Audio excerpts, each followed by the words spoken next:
So, Cancer, maaari na ang iba sa inyo rito is going to try talaga na gawin ang lahat, no, na makakaya ninyo para ma-achieve ninyo kung ano man yung ine-envision ninyo na goal, na goal ninyo regarding sa inyong money, career, and finances.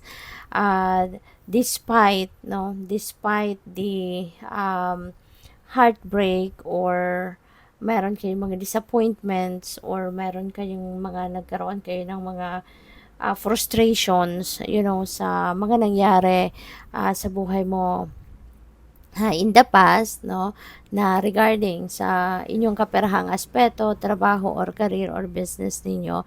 Despite that, feeling ko sa ngayon, ano pa rin kayo, magiging optimistic pa rin kayo, magiging optimistic pa rin kayo na ayusin or gawin, no, yung kung ano man ang kailangan ninyong gawin para ma-achieve ninyo, no, yung kung ano man ang mga bago ninyong plano. Maaari kasi ng iba sa inyo rito, for quite some time, baka nagkaroon kayo ng frustration talaga, baka na-scam kayo, kasi 'di ba, pwedeng sa negosyo ninyo or sa business ninyo, maaring somehow na-scam kayo, somehow naloko kayo ng kung sino man. Kaya siyempre, 'di ba, masamang-masama ang loob mo. That's hard-earned money, 'di ba, na maaring nabudol from you ng kung sino man. Pero that doesn't stop you, 'di ba, from continuing to run your business, or po pwedeng magsisimula kayo siguro ng bago. 'Di ba? Maybe you're going to start running a different kind of business naman, parang hindi na katulad ng dati kung saan kayo nabudol, pwedeng ganon. Or maaring you're going to start, let's say for example, you're going to start a new approach, 'di ba?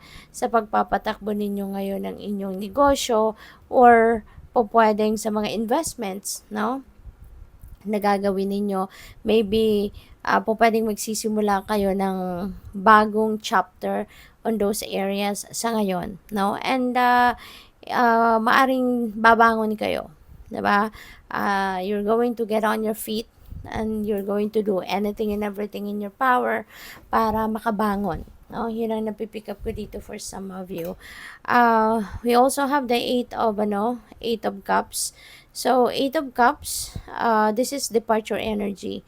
So, most likely talaga, ang iba sa inyo dito, Cancer, baka kunyari, may etong negosyo ninyo, may dati kayong business, at doon nga kayo,